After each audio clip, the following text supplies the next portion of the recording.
Yes hello student, good morning. आज अपन nuclear physics के अंदर एक स्पेशल टॉपिक की ओर जाने वाले हैं। इससे कुछ प्रीवियस क्लासों में अपन एक स्पेशल मॉडल के बारे में पढ़ा था, जो सेल मॉडल था।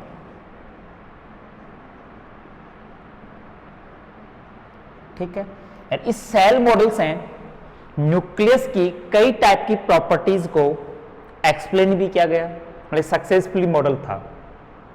लेकिन इसके अंदर भी कुछ लिमिटेशंस हैं कि अपन हर टाइप के, हर सिचुएशन या हर टाइप के मोड में न्यूक्लियस की कैरेक्टरिस्टिक की स्टडी नहीं कर सकते, क्योंकि इसका बेसिक जो कंसिडरेशन है वो एक इमेजिनिंग है, लेकिन almost result are equal to experimentally values.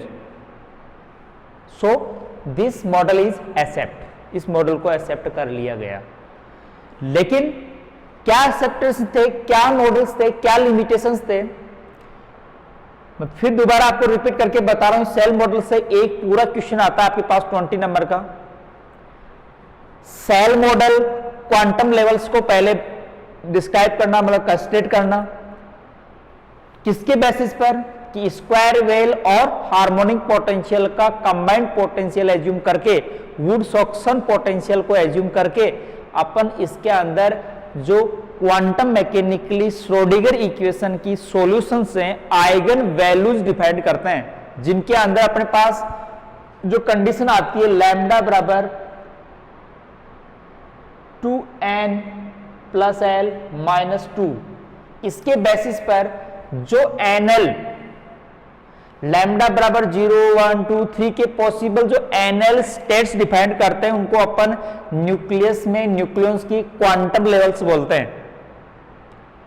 और इसके बेसिस पर मतलब उसका हार्मोनिक पोटेंशियल एज्यूम करते हुए न्यूक्लियॉन को फ्रीली बॉन्ड और इन स्क्वायर वेव पोटेंशियल का कंबाइंड पोटेंशियल एज्यूम करते हुए अपने श्रोडिंगर इक्वेशन का सॉल्यूशन का रेस्टिगेशन, आइगन वैल्यूज के रेस्टिगेशन के लिए ये रेस्टिगेशन लिया था, जहां lambda is the function of energy.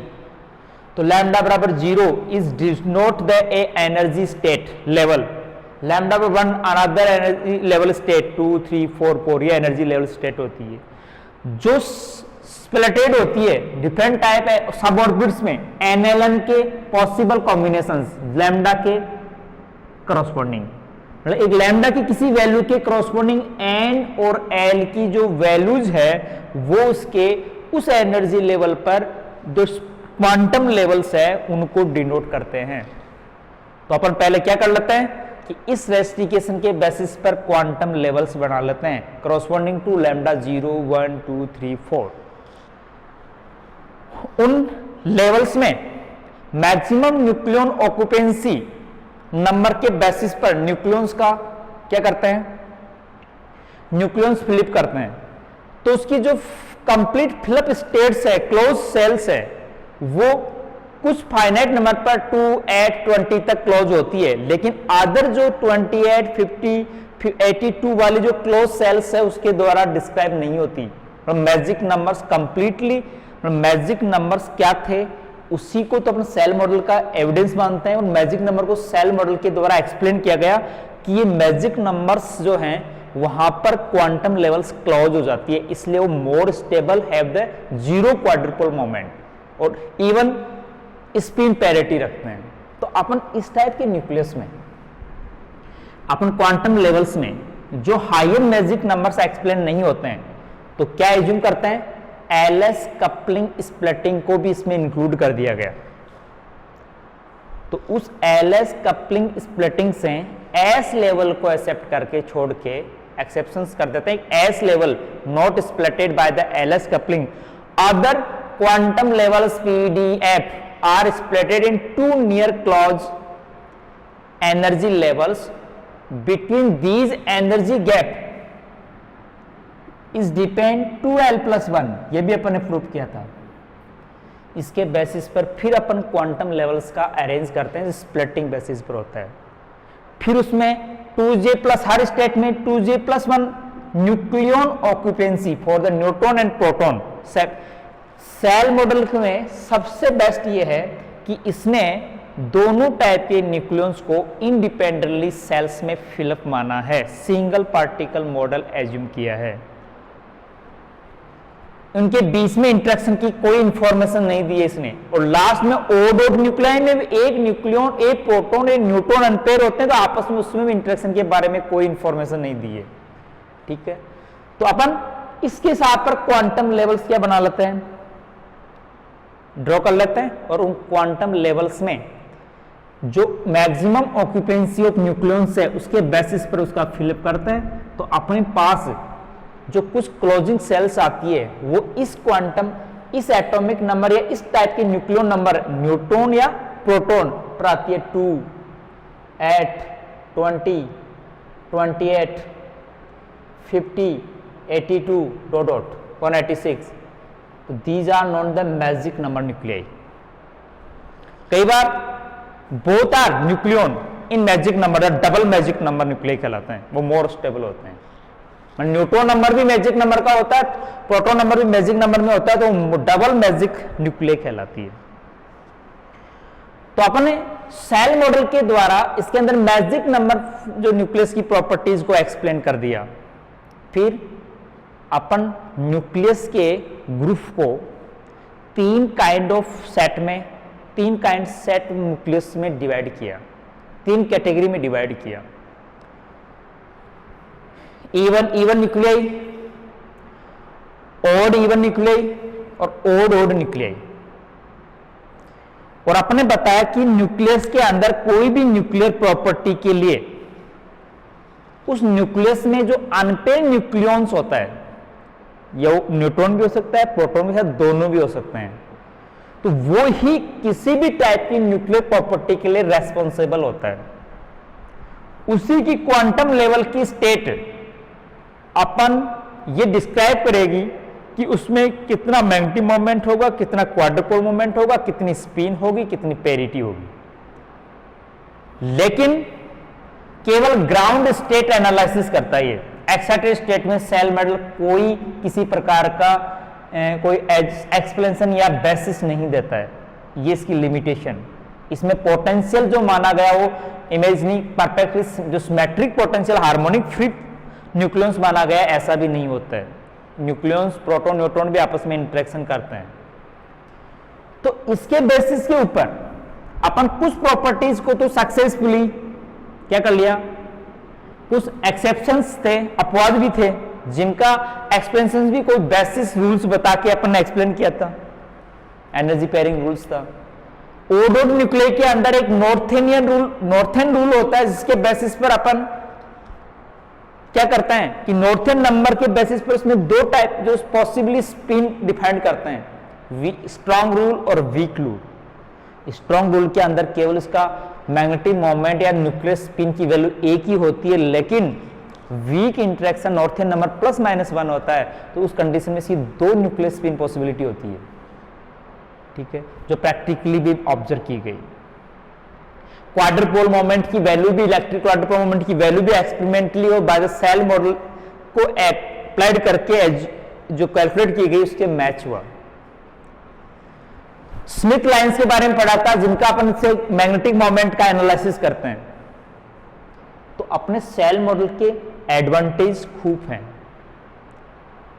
लेकिन लिमिटेशंस क्या थी उसका अपन हो सकता है एक क्वेश्चन बन जाए कि right down the limitation of shell model या एडवांटेज ऑफ सेल मॉडल। तो एडवांटेज में तो अपनी लिखेंगे कि by this the magic number nucleus are explained. दूसरा, the quadrupole moment values are explained by this model in ground state. Magnetic moment values are explained, stability are the explained. तो अपने पास कुछ इसके एडवांटेज जिसके द्वारा जो जो values upon alpha beta decay process also be explained. तो अपने पास कई टाइप के जो फेनोमेनन थे वो सेल मॉडल से ऑलमोस्टली एक्सप्लेन कर दिए गए, लेकिन कुछ रीजन से स्मिथ लाइंस का डिसमैचिंग होना प्रैक्टिकली और एक्सपेरिमेंटली, उसका कारण था सेल मॉडल में कोई लिमिटेशन थी। इसने सिमेट्रिकली और फ्री हार्मोनिक ऑसिलेटर माना था न्यूक्लियन को, जो कि एक्चुअली ऐसा नहीं, इसका जो पोटेंशियल इलिप्सोइडल होता है, स्फेरिकल सिमेट्रिक नहीं होता है। न्यूक्लियस के बीच में इंटरेक्शन भी होता है, और ये केवल ग्राउंड स्टेट एनालिसिस ही करता है, सभी प्रॉपर्टीज का एक्साइटेड स्टेट के बारे में कोई इंफॉर्मेशन नहीं देता है। तो मतलब पोटेंशियल एग्जीक्यूशन कंसीडरेशन इसकी लिमिटेशन है कि उसने फिक्स माना जाएगा, ऐसा पॉसिबल नहीं है। दूसरा, इसने ग्राउंड स्टेट एनालिसिस के अलावा एक्साइटेड स्टेट एनालिसिस में कोई बेसिस रूल्स नहीं दिया। स्मिथ लाइंस के बीच में जो डिसमैचिंग है उसका भी रीजन इसने अपनी लिमिटेशंस, मतलब अपने डिसऑर्डर या अपने जो एज्यूप्शंस है उसके बेसिस पे उसने एक्सप्लेन किया। जो अपने पास मैजिक नंबर के अलावा डबल मैजिक नंबर या अदर स्टेबल न्यूक्लियाइस होते हैं, जो मोर रेडियोएक्टिविटी फोनेमेना फ्लो करते हैं, उनके बारे में भी इसने कोई ब्रीफली एक्सप्लेनेशन नहीं किया। लेकिन अपन कुछ बेसिस अदर फेनोमेनों के साथ में सेल मॉडल को यूज करके अदर फेनोमेनों को एक्सप्लेनेशन किया। तो ये 4 या 5 पॉइंट इसके एडवांटेज हैं, और उसके जस्ट जो डिसमैचिंग वैल्यू है, इसका कंसीडरेशन है, वो इसकी लिमिटेशन है। सबसे बड़ी लिमिटेशन है क्या कि ये ग्राउंड स्टेट एनालिसिस ही प्रॉपर्टीज को, ग्राउंड स्टेट न्यूक्लियस प्रॉपर्टी को ही एक्सप्लेन करता है, और जबकि सबसे बड़ा एडवांटेज है कि मैजिक नंबर एक्सप्लेनेशन करता है। तो इसका मतलब सेल मॉडल स्ट्रक्चर तो एग्जिस्ट होता है, इसका बड़ा सबसे बेस्ट एविडेंस भी है। ठीक है, तो अपन सेल मॉडल के अलावा अपने सिलेबस में कलेक्टिव मॉडल का पोर्शन भी है।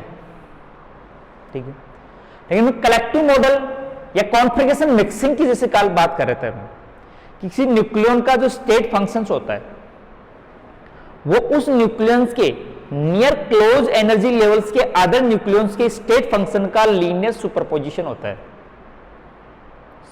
स्टेट फंक्शन, किसी न्यूक्लियन का स्टेट फंक्शन उसके नियर जो क्लोज एनर्जी लेवल्स के न्यूक्लियंस के स्टेट फंक्शन के लीनियर सुपरपोजिशन के इक्वल होता है। ये कॉन्फ़िगरेशन मिक्सिंग कहलाती है।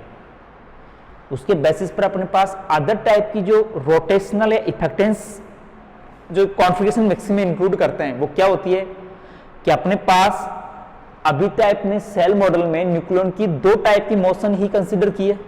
कौन कौन सी? ऑर्बिटल मोशन और स्पिन मोशन ऑफ न्यूक्लियंस। कि सेल मॉडल में जो क्वांटम लेवल्स और उनकी स्प्लिटिंग है, एलएस कपलिंग, तो मतलब इसमें 2 टाइप की मोशन ही कंसीडर की गई है, स्पिन मोशन और ऑर्बिटल मोशन और इंटरेक्शन बिटवीन दीज। लेकिन other type motions also be possessed by the nucleons as a rotational motion, vibrational motion. तो रोटेशनल और वाइब्रेशन मोशंस के कारण भी देखो इनका भी एनर्जी रेंज होता है कि रोटेशनल जो एक्साइटेशन है वो कब एग्जिस्ट होते हैं, वाइब्रेशन कब एग्जिस्ट होते हैं। तो सबसे low energy region 0.1 electron volt energy के रेंज में रोटेशनल एक्साइटेशन होते हैं। इलेक्ट्रॉन वोल्ट एडर के अंदर अपने पास वाइब्रेशन ऑसिलेशन होते हैं, और जो अपने पास इलेक्ट्रॉनिक ट्रांजिशंस होते हैं वो हायर टू 2 या 3 इलेक्ट्रॉन वोल्ट से अबव होते हैं। इसको अपन इलेक्ट्रॉनिक ट्रांजिशंस बोलते हैं। तो अपने पास सेल मॉडल को, जो सेल मॉडल के जो फेलर्स थे, जो लिमिटेशंस थी जिसकी वजह से अपन कुछ एक्सप्लेनेशन नहीं कर पा रहे थे, या जो रिजल्ट है वो एक्सपेरिमेंट थ्योरेटिकल और एक्सपेरिमेंटली डिसमैच हो रहे थे, उन सब का रीजन इसने कॉन्फ़िगरेशन मिक्सिंग को मानते हुए आगे कलेक्टिव मॉडल क्या किया, प्रपोजल किया गया। सेल मॉडल से कलेक्टिव मॉडल में क्या डिफरेंस था कि इसमें पार्टिकल की कई टाइप की मोशंस को कमांड फॉर्म में एज्यूम किया गया, जबकि सेल मॉडल में केवल 2 टाइप के मोशन की इंटरेक्शन को द्वारा ही एनर्जी लेवल्स को एज्यूम किया गया, स्पिन मोशन और ऑर्बिटल मोशन और बिटवीन इंटरेक्शन। लेकिन न्यूक्लियस ऑल्सो है अदर टाइप मोशन से रोटेशनल मोशन को इसमें एग्जीक्यूशन किया गया, और कपल्ड मोशन जो अपने पास है न्यूक्लियस के बीच में कपल इंटरेक्शन को अपन एग्जीक्यूट किया गया। तो कई टाइप की मोशंस का जो स्टडी करके एक डिफाइंड मॉडल किया गया, इसको कलेक्टिव मॉडल कहते हैं।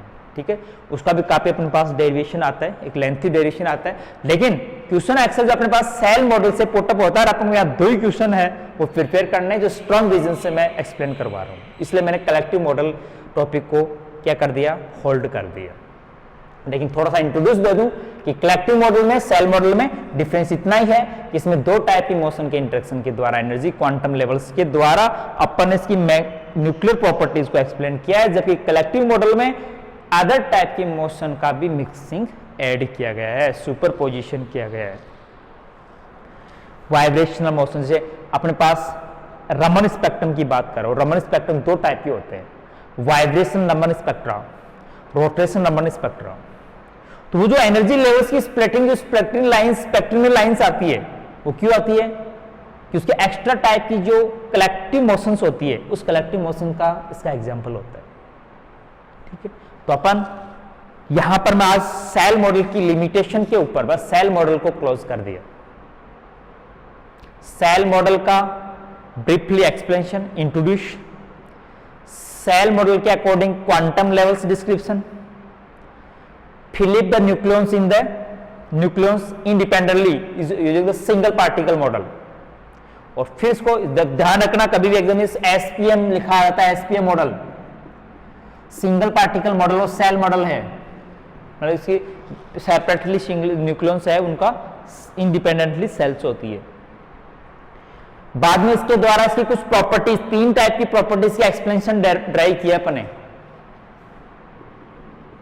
सेल मॉडल को इंट्रोड्यूस करके, सेल मॉडल में कुछ कंसिडरेशन करके उस आप श्रोडिंगर इक्वेशन को सॉल्यूशन के लिए रेस्ट्रिगेशंस ले लेते हैं, उस रेस्ट्रिगेशन से इसे क्वांटम लेवल्स डिस्क्राइब कर देते हैं, जो एक्सपेरिमेंटली एविडेंस से मैच नहीं खाती है, तो बाद में उसमें एलएस कपलिंग इंक्लूड कर देते हैं और फिर वो अपने पास मैजिक नंबर से क्लोज सेल्स मैच हो जाती है।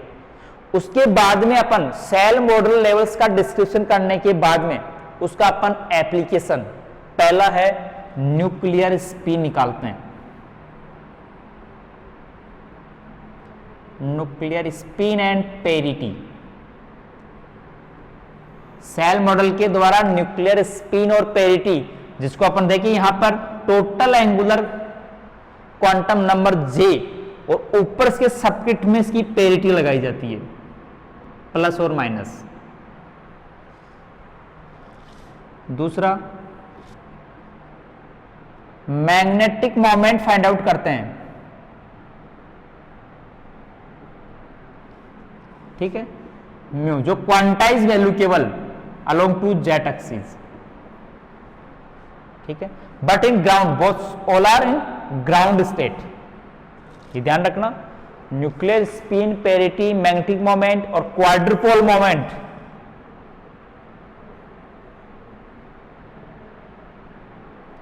क्वाड्रुपोल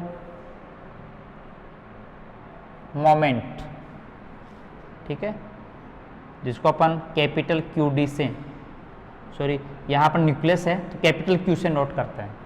वो एस और पी का मतलब होता है स्पिनिंग मोशन, जो क्वाड्रुपोल मोमेंट के अंदर स्पिनिंग मोशन का केवल इंक्लूडेशंस माना गया है, तो क्यू एस पी आता है कहीं पर और क्यू एन पी आता है, सॉरी एस एन आता है। तो फॉर प्रोटॉन अनपेयरिंग, ओड प्रोटॉन हो, ओड न्यूट्रॉन हो, तो दोनों के इलेक्ट्रिक क्वाड्रुपोल मोमेंट का सेपरेटली क्या होता है, कंट्रीब्यूशन होता है। स्मिथ लाइंस भी इस मैग्नेटिक मोमेंट के द्वारा इसको डिफाइन करते हैं, स्मिथ लाइंस, ठीक है। ये सेल मॉडल के एप्लीकेशंस के रूप में 3 मेजर टॉपिक्स लेते हैं, इनके ऊपर आपको एग्जांपल में केवल सैंपल दे सकते हैं, उसका मैग्नेटिक मोमेंट निकालो, क्वाड्रुपोल मोमेंट निकालो या न्यूक्लियर स्पिन निकालो, तो इनके फॉर्मूले भी अपन को रिमेयर होने चाहिए। दूसरा डेरिवेशन मान सकते हैं by derive the expansion of magnetic moment using the shell model, derive the expansion of quadrupole moment using the shell model, या value find the for odd proton और न्यूट्रॉन क्वाड्रुपोल मोमेंट, तो उसका expansion अपन direct वहां लिख देंगे। Nuclear spin find the nucleus, nucleus का 4 या 5 सैंपल दे देंगे और फाइंड द न्यूक्लियर स्पिन।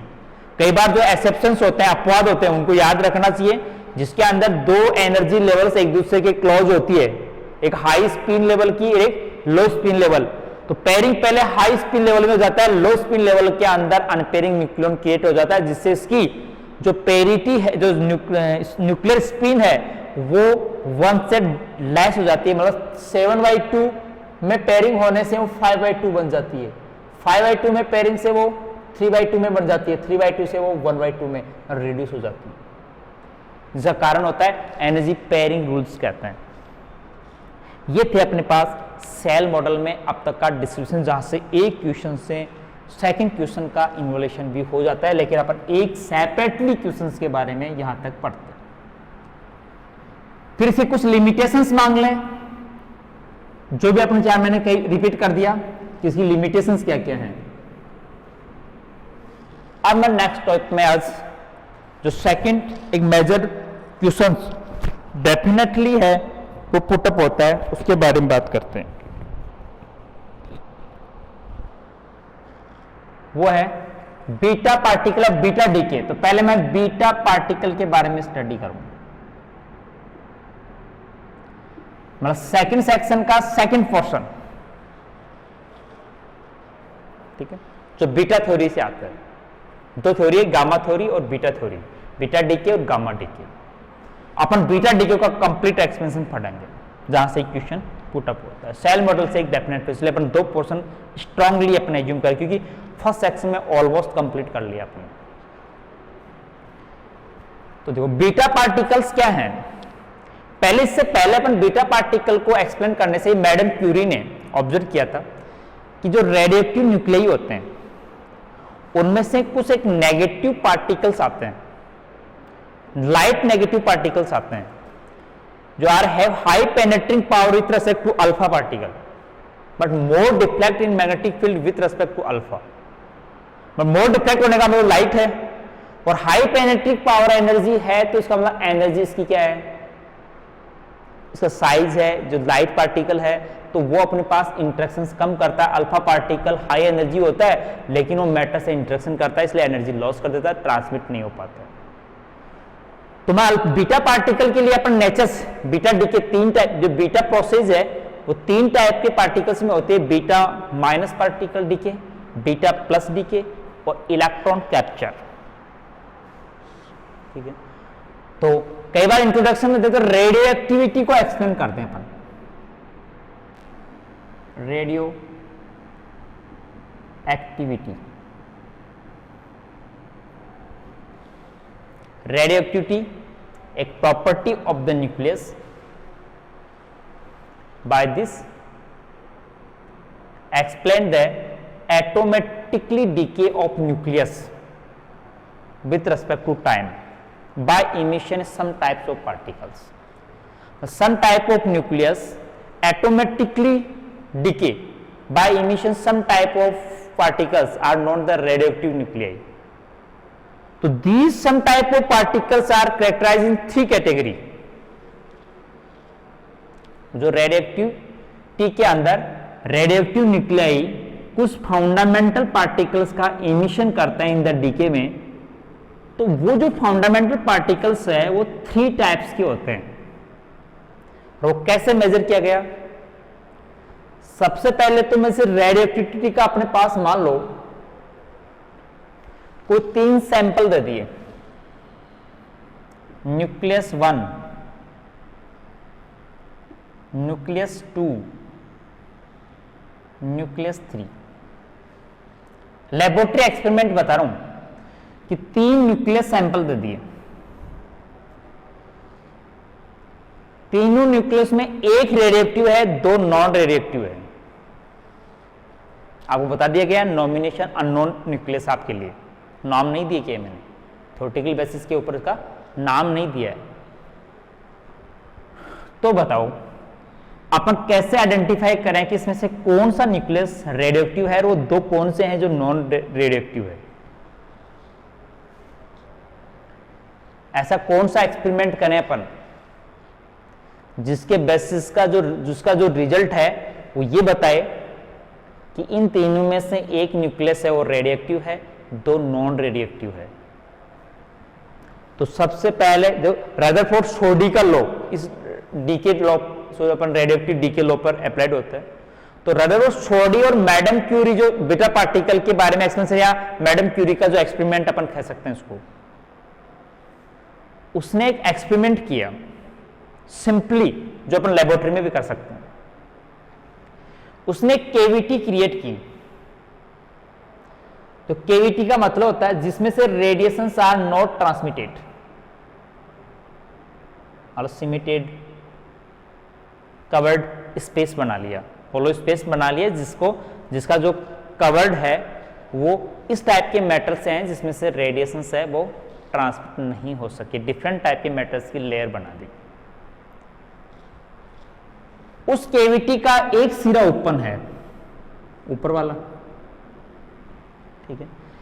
अपन ने क्या किया, इस केविटी के अंदर वो न्यूक्लियस रखा पहले N1, जो 3 सैंपल दिए गए, उस सैंपल्स में से किसी एक सैंपल को उस केविटी में प्लेस कर दिया। तो उसमें यदि रेडिएशन है तो केवल ओपन जो अपने पास एंड है उसमें से क्या होगी, इमिट होगी। तो इसने क्या किया, यहां एक फोटोग्राफिक प्लेट रख दी।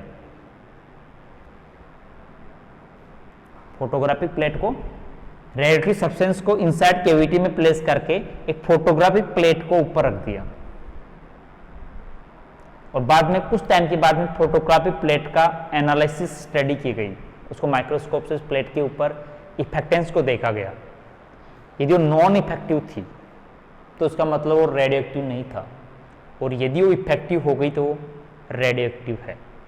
सिंपल सा एक्सपेरिमेंट कि फोटोग्राफिक प्लेट को यदि रेडियोएक्टिव सब्सटेंस के नियर रखेंगे तो उसमें से जो रेडिएशंस इमिट होगी वो फोटोग्राफिक प्लेट को क्या करेगी, इफेक्टिव करेगी। तो वहां साइंस चिन्ह अपन को दिखाई दे देंगे जब एनालिसिस में, तो उसका मतलब रेडियोएक्टिव था।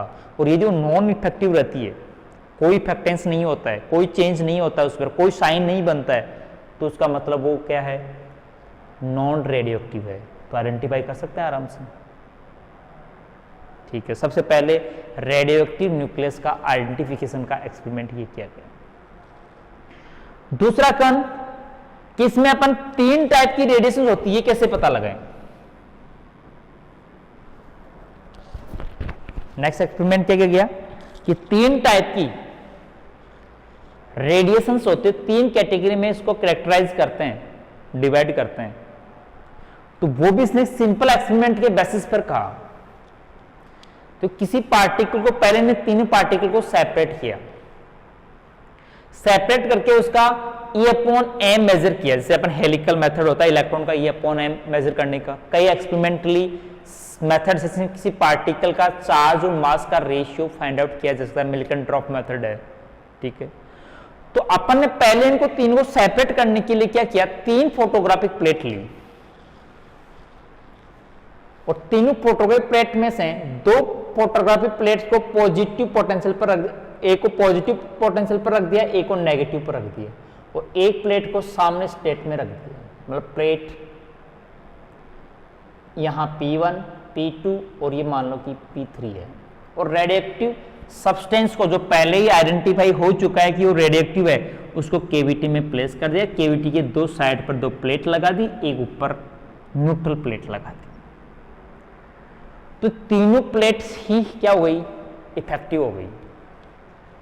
उनमें उनके ऊपर जो इमल्सन है वो उस पर साइन बन गया कोई, तो उसका मतलब तीनों डायरेक्शन में ही रेडिएशन गई है।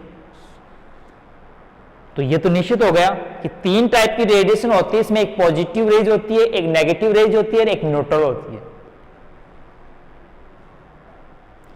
इस एक्सपेरिमेंट के बेसिस पर अपन क्या कर सकते हैं कि अपने पास जो न्यूक्लियर रेडिएशंस है वो 3 टाइप्स की होती है, पॉजिटिव रेज, नेगेटिव रेज और न्यूट्रल रेज। तो इन तीनों रेजों को जो अपने पास यहां पर सेपरेट करके यहां पॉजिटिव रेज आ रही है, उसका E/m मेजर किया गया।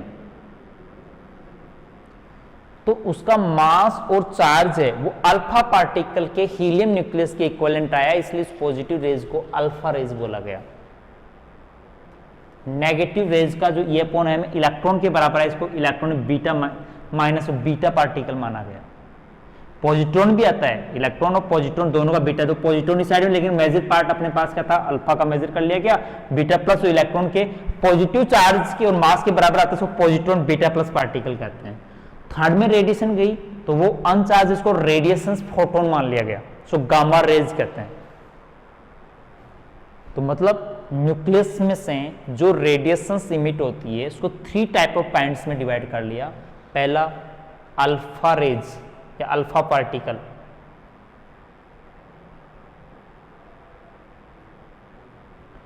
दूसरा बीटा पार्टिकल,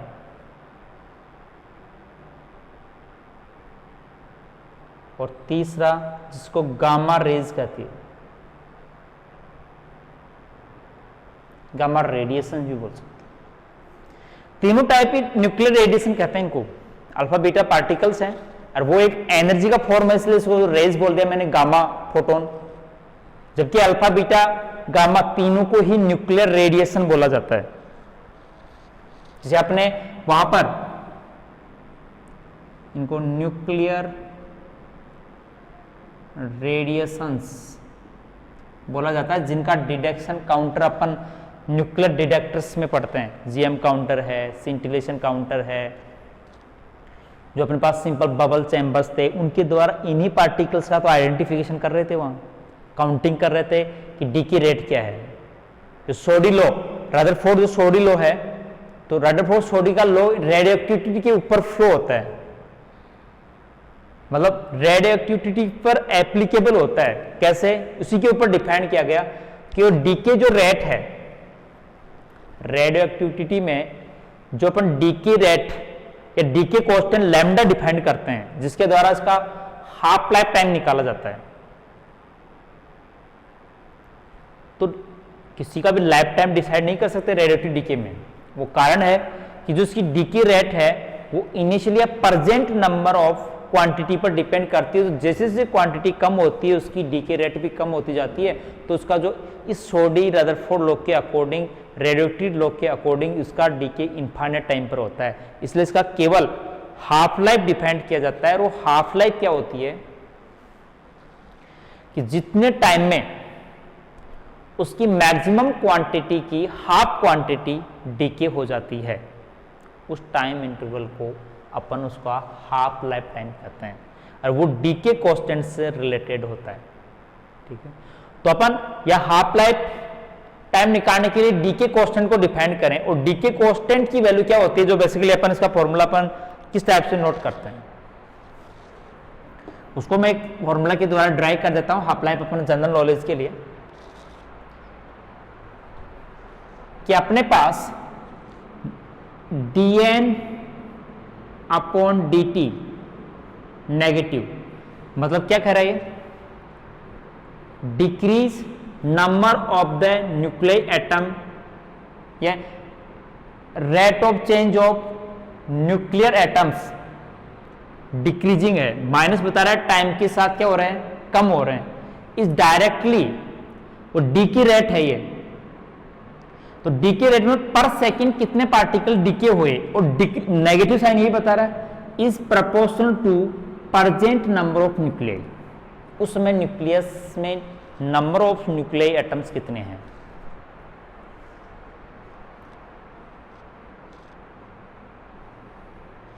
देखो अपन यहां एक कांस्टेंट डिफाइन कर लेते हैं, minus D N upon D T, यहां लैम्डा एन, कोई मैंने लैम्डा कांस्टेंट लिया है,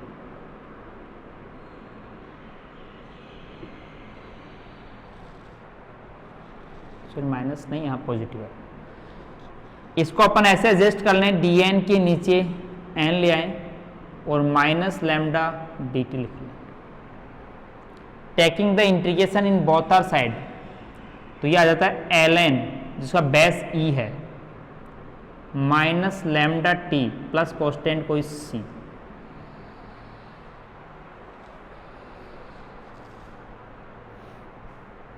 इस कांस्टेंट सी की वैल्यू कैसे निकालें, the initial the number of atoms is N naught, then at t is equal to 0 n is equal to N naught मतलब maximum number of atoms initial state में t बराबर 0। तो इसके according c is equal to आ जाएगा ln n naught, इस constant की value आ गई।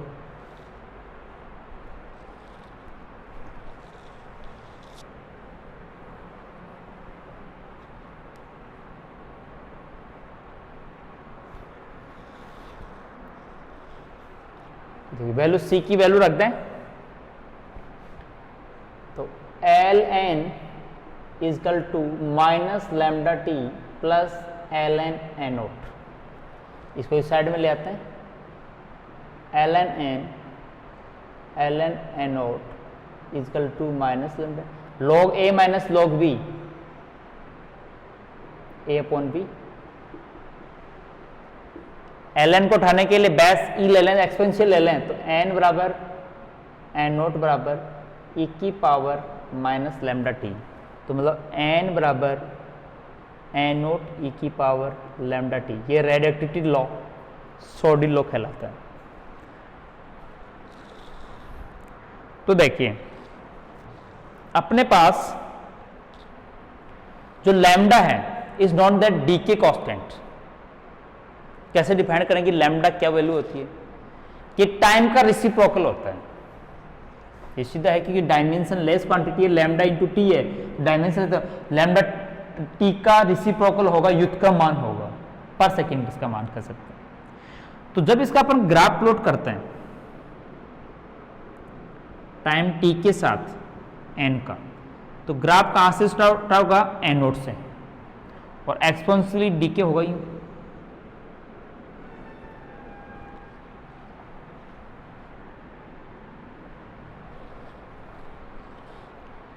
ग्राफ को अपन एक्सपोनेंशियल फॉर्म में लिख दें तो अपन लैम्डा की वैल्यू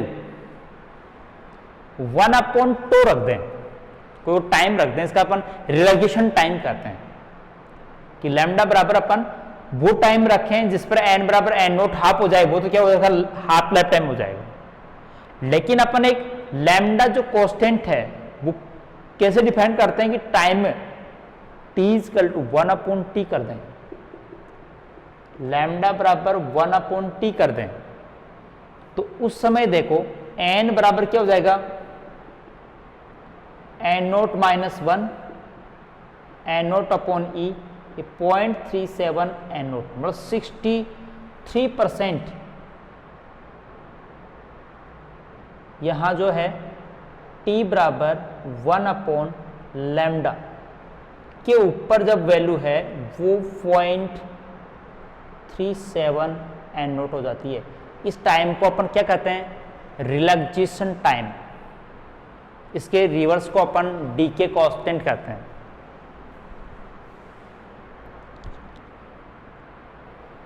तो देखिए अपन हाफ लाइफ कैसे निकालें कि द टाइम t बराबर t हाफ मान लें, इसको डिनोट करते हैं, देन एट n बराबर n नोट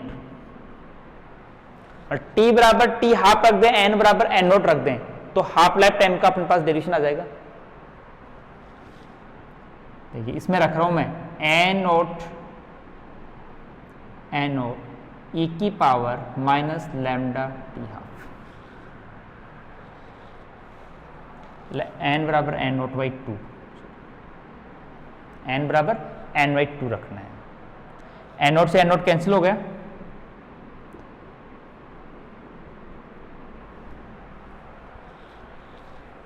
मैं इस साइड में सोल्व करता हूं।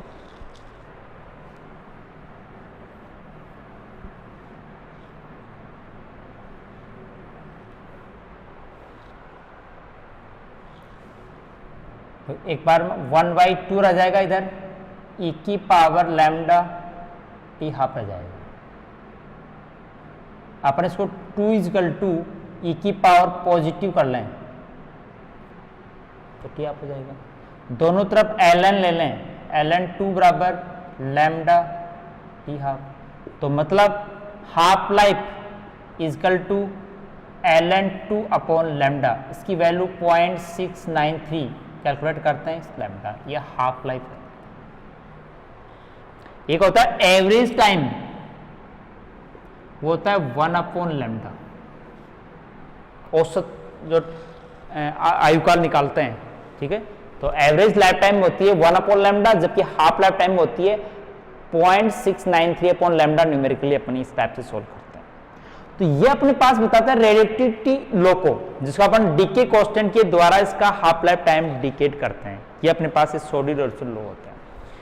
अपन यहां स्टडी इन 3 टाइप के काइंड ऑफ पार्टिकल में से केवल एक टाइप के पार्टिकल्स की कैरेक्टरिस्टिक स्टडी करते हैं। पहले अपन तीनों में कंपैरिजन कर लें, अल्फा, बीटा और गामा में क्या क्या कंपैरिजन है, ताकि अपन बीटा पार्टिकल को अपन इनसे द्वारा अलग से डिफाइन कर सकते हैं। मैं ऐसे लिख लेता हूं, अल्फा पार्टिकल, दूसरा बीटा पार्टिकल, तीसरा गामा रेडिएशन।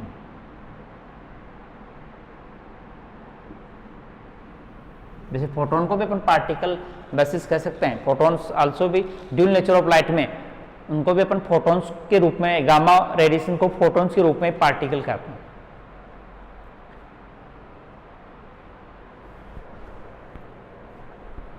ठीक है, मैं तीनों में बेसिक डिफरेंस कई बेसिस लेके कर रहा हूं। जैसे मास में सबसे ज्यादा मास अल्फा का, उसके बाद में मास बीटा का लाइट, और ये तो केवल रेस्ट मास 0 होता है, फोटोन के इक्विवेलेंट होता है। दूसरा पेनेट्रिंग पावर सबसे ज्यादा गामा की, उससे कम बीटा की, सबसे कम पेनेट्रिंग पावर मतलब पारगमन क्षमता सबसे कम अल्फा की। एनर्जी ये सबसे ज्यादा हाई एनर्जी का होता है, अल्फा पार्टिकल मासिव पार्टिकल होता है जो काइनेटिक एनर्जी के रूप में एनर्जी कैरीज करता है। हाई एनर्जी का, ये लेस एनर्जी का, ये सबसे कम लेस एनर्जी का होता है। इसीलिए अपन गामा फोटोनों को डिटेक्ट करने के लिए सिंटिलेशन पावर, इसकी रिजोल्विंग पावर को और इनकी, क्योंकि सिंपली गैस फील्ड डिटेक्टर से गामा पार्टिकल्स को डिटेक्ट नहीं किया जाता, क्योंकि इसकी इंट्रैक्शन मैटर से इंट्रैक्शन पावर है वो इतनी नहीं होती। ये अल्फा बीटा पार्टिकल तो गैस के मॉलिक्यूलर से कोलिजन के द्वारा उसका आयनाइजेशन करके इसकी डिटेक्ट हो जाते हैं चैम्बर में, जबकि गामा फोटोन इतना आयनाइजेशन नहीं कर पाते हैं। तो इसलिए अपन गामा रेडिएशन के लिए सिंटिलेशन काउंटर्स या अपन ब्रह्म स्टर्लिंग, जो अपन एक स्टर्लिंग वो कहते हैं, काउंटर्स का यूज करते हैं। ठीक है, तो इसलिए अपन एनर्जी के बेसिस कर लिया, पेनेट्रिंग पावर कर लिया, मास बेसिस कर लिया। ठीक है, और जो अल्फा बीटा पार्टिकल में सबसे मैग्नेटिक फील्ड इलेक्ट्रिक फील्ड के द्वारा ये दोनों इफेक्टेंस होंगे, लेकिन गामा नहीं होगा। ये मच मोर डिफ्लेक्ट होगा with respect to alpha. Magnetic field लगा दें और अल्फा बीटा बीम है तो ज्यादा डिफ्लेक्शन किसका होता है? बीटा का। तो वो किस बात को बताता है कि लाइट पार्टिकल है। ठीक है, तो बीटा पार्टिकल के बारे में अपन ये कह सकते हैं कि रेडियोएक्टिव रेडिएशन है, रेडियो न्यूक्लियस की एक रेडिएशन है जिसका मास अल्फा पार्टिकल से लेस होता है और पेनेट्रिक पावर मोर होती है और much more deflect in the magnetic field होता है। ठीक है, इसका E/m इलेक्ट्रॉन के बराबर होता है। दो टाइप के होते हैं, बीटा प्लस और beta minus. Beta plus equivalent electron के इक्विवेलेंट होते हैं और जबकि बीटा प्लस पॉजिट्रॉन के इक्विवेलेंट होते हैं। लेकिन बीटा डीके प्रोसेस है वो अपने पास 3 टाइप की होती है। तो अपन अब बीटा डीके के बारे में पढ़ेंगे। बीटा डीके कि बीटा पार्टिकल्स के बारे में इंट्रोड्यूस कर लिया, वो जो अपन रेडियोएक्टिव न्यूक्लियस के इंट्रोड्यूसिंग के बेसिस पर।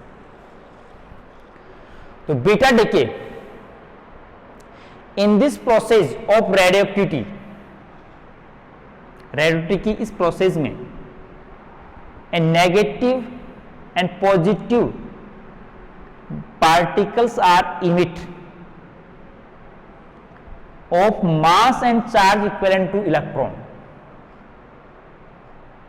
इन this atomic number of parent nucleus is change by 1। इसके अंदर पेरेंट न्यूक्लियस का और डॉटर न्यूक्लियस के बीच में जो एटॉमिक नंबर है वो क्या होता है, 1 के द्वारा डिक्रीज या इंक्रीज हो जाता है। Mass number of nucleus remain unchanged by this process. तो मतलब कि बीटा डीके के अंदर एक न्यूक्लियस है जिसका एटॉमिक नंबर Z है, मास नंबर A है। जब ये डीके होती है तो इसका एटॉमिक नंबर +-1 से चेंज हो जाता है, लेकिन मास नंबर रिमेन सेम रहता है और एक पार्टिकल इमिट करता है, इसको बीटा पार्टिकल कह सकते हैं। और प्लस इस रेडिएशन के अंदर कोई एनर्जी जो अपन क्यू एनर्जी कहते हैं, क्यू एनर्जी इमिट होती है। तो इस टाइप की nuclear decay process is known the beta decay. समझ गए बीटा पार्टिकल क्या है, बीटा डीके क्या होता है। Beta decay process follow the three step या 3 types of kind process. Beta decay में 3 टाइप की प्रोसेस होती है। In beta decay 3 type of process follow. Beta decay की बात कर रहा हूं, उसमें 3 टाइप की प्रोसेस होती है। Main basis beta particle decay का मैंने दे दिया।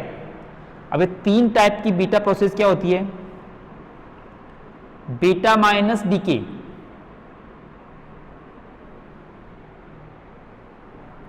दूसरा beta plus decay,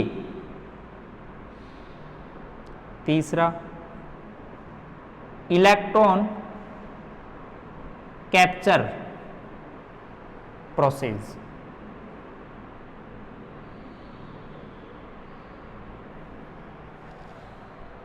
beta decay में 3 टाइप की प्रोसेस होती है, beta plus decay, beta minus decay और electron capture, orbital electron capture भी कह सकते हैं इसको, कि न्यूक्लियस है जो नियर ऑर्बिट मतलब के एलिमेंट सेल होता है, के इलेक्ट्रॉन को वो न्यूक्लियस के जो नियर वाली जो सेल होती है उसके इलेक्ट्रॉन को क्या कर लेता है, कैप्चर करके इनसाइड में एक जो प्रोटॉन है वो न्यूट्रॉन में कन्वर्ट होकर उस प्रोसेस को क्या करता है, डिक्रीज मतलब इंड्यूस करता है। उस टाइप की प्रोसेस को भी बीटा डीके, क्योंकि उसमें एटॉमिक नंबर लेस बाय 1 हो जाएगा, उसमें क्यू एनर्जी चेंज होती है।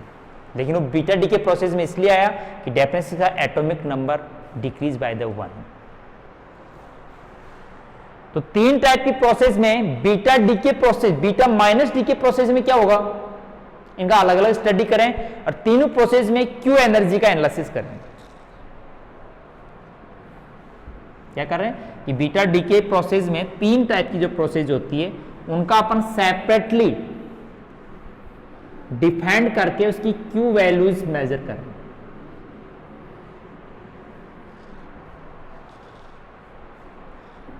तो पहला मैं प्रोसेस कर रहा हूं beta minus DK.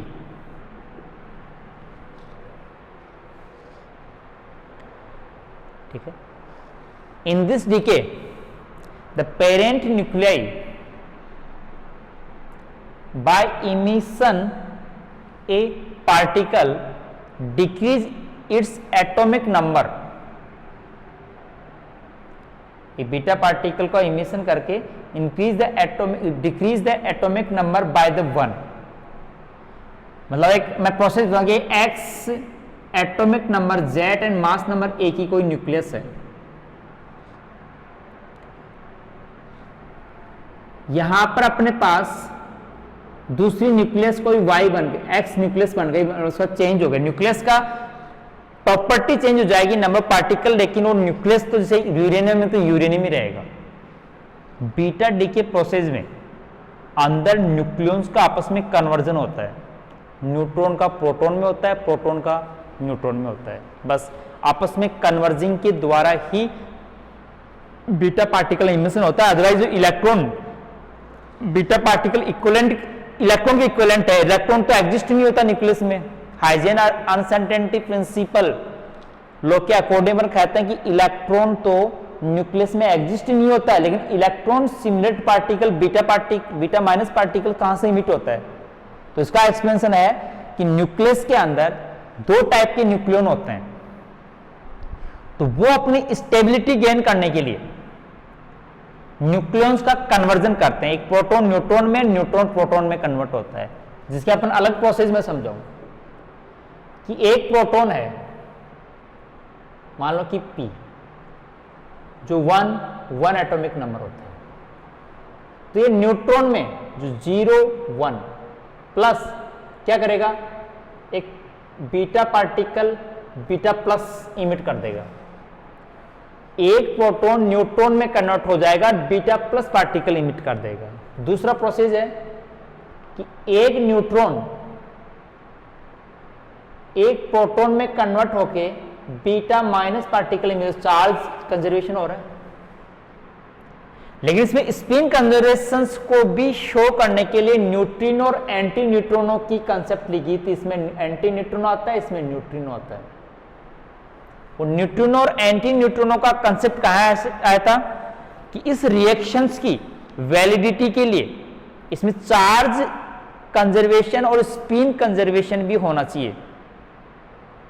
Nuclear reactions है, उसमें spin orbital spin momentum conservation के लिए इसने अदर फंडामेंटल पार्टिकल्स का कंसेप्ट किया गया, जिसकी स्पिन प्लस माइनस हाफ, जो न्यूक्लियंस की स्पिन हाफ के इंटीजर में होती है। तो उनके द्वारा अपन बताया कि जो न्यूट्रिनो बीटा प्लस और बीटा माइनस के साथ अदर फंडामेंटल पार्टिकल भी इमिट होते हैं, जिसको न्यूट्रिनो बोलते हैं। न्यूट्रिनो और एंटी न्यूट्रिनो इसका एंटी पार्टिकल है। तो वो बेसिक विधा अपन पढ़ेंगे आगे। न्यूट्रिनो हाइपोथेसिस क्यों हुई, न्यूट्रिनो की हाइपोथेसिस क्यों रिक्वायर्ड होगी, कि इस रिएक्शन की स्पिन मोमेंटम को कंजर्वेशन को एक्सप्लेन करने के लिए। तो यहां एक न्यूक्लियस है, बीटा माइनस डीके हो रहा है, तो एक न्यूट्रॉन किसमें कर रहा है, प्रोटॉन में, तो एटॉमिक नंबर क्या हो जाएगा, लेकिन मास नंबर तो सेम रहेगा, plus beta minus plus Q energy beta minus, मतलब ये पेरेंट न्यूक्लियाई, ये डॉटर न्यूक्लियाई।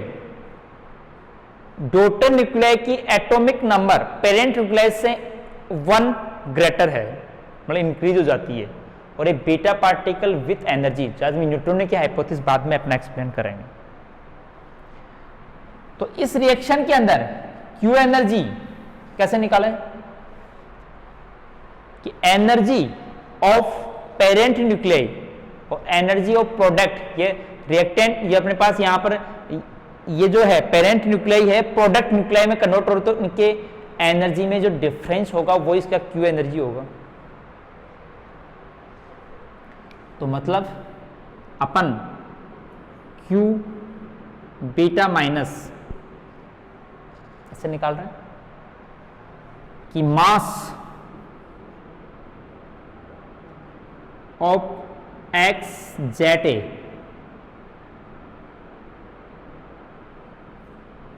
न्यूक्लियस का mass minus mass of X Z plus 1 A minus mass of beta minus particle into C square, कि mass reduce कितना हुआ product में parents में, तो जिसका इक्विवेलेंट एटॉमिक मास यूनिट में यदि अपन निकालें इसको, ये तो अपन न्यूक्लियस मास में लिया है, यदि इसको एटॉमिक मास यूनिट में अपन निकालें तो एटम में से इलेक्ट्रॉन का मास यदि लेस कर दे तो न्यूक्लियस का मास आ जाता है। एक एटम है, इस न्यूक्लियस का कोई एटम है जिसमें इलेक्ट्रॉन कितने हैं, जेड है, तो जेड इलेक्ट्रॉन के मास को उसके एटम मास में से क्या कर दो, कम कर दो, तो बाद में क्या हो जाएगा, वो उस न्यूक्लियस का मास आ जाएगा। इस न्यूक्लियस का मास बीटा पार्टिकुलर मास इलेक्ट्रॉन के मास के इक्विवेलेंट होता है। तो अपन एटॉमिक मास यूनिट में इस फॉर्मूले को कैसे एज्यूम करते हैं, तो कैपिटल एम ए जेड कोई न्यूक्लियस का एटम है, माइनस जेड एम ई, ये किसकी जगह गया, इसकी जगह, फिर माइनस कैपिटल M A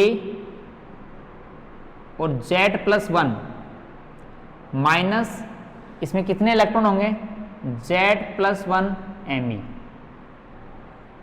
ये इस दूसरी न्यूक्लियस का आ गया, माइनस यहाँ Me इंटू C²। ये जो एनर्जी क्यू एनर्जी है एटॉमिक मास यूनिट के अंदर आ गई है अपने पास। मतलब एक प्रोटॉन की मास की इक्विवेलेंट एनर्जी को अपने यहां जो अपने 1 मेगा जो मेगा इलेक्ट्रॉन वोल्ट की सीरीज में निकालते हैं 900 मतलब 0.92 मेगा इलेक्ट्रॉन जो एक प्रोटॉन के equivalent mega electron energy mc² के फॉर्मूले से अपन निकाल सकते हैं। तो एटॉमिक मास यूनिट में है। इसको सोल्व करें,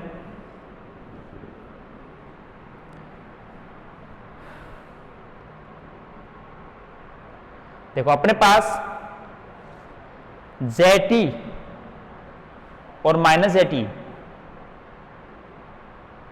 ठीक है, तो Z+Nv हो गया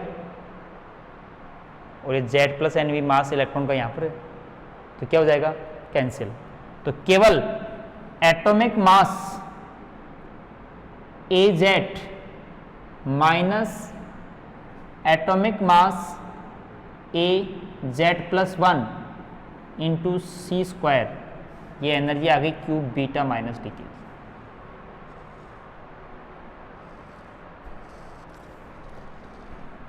for this decay beta minus is positive, then should be mass of parent nuclei atom। Parent nuclei का जो एटम है उसका mass is greater than daughter nuclei atom Az+1।